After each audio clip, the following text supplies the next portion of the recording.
Mechi ya New Zealand na Ubelgiji kwa sasa ni full time na Ubelgiji wameondoka na ushindi wa magoli 5-1, wakati mechi nyingine iliyochezeka ilikuwa imewakutanisha Misri pamoja na Iran, na Irani pamoja na Misri game imeisha kwa sare ya goli 1-1.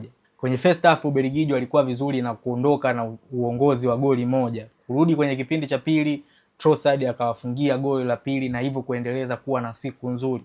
Goli la tatu likaja likafungwa na Kevin De Bruyne, wakati goli la 4 likifungwa na bolingoli Romelu Lukaku. First touch ya Lukaku na ndio inawaandikia goli hilo la 4 Ubelgiji, wakati goli la 5 likifungwa na Alexis, wote wakiwa wametokea sabu, Lukaku pamoja na Alexis.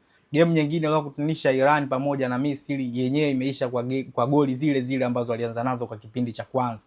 First half walitoka na goli 1-1 na sasa hivi wamemalizia hivyo hivyo na goli lao 1-1, lakini hii sare inawapa faida sana Egypt ya kuendelea hatua inayofuata. Ukiangalia kwenye kundi lao, kwenye nafasi ya kwanza yuko Ubelgiji yeye mwenyewe akiwa na points 5, nafasi ya pili ni Egypt naye kapita akiwa na points 5.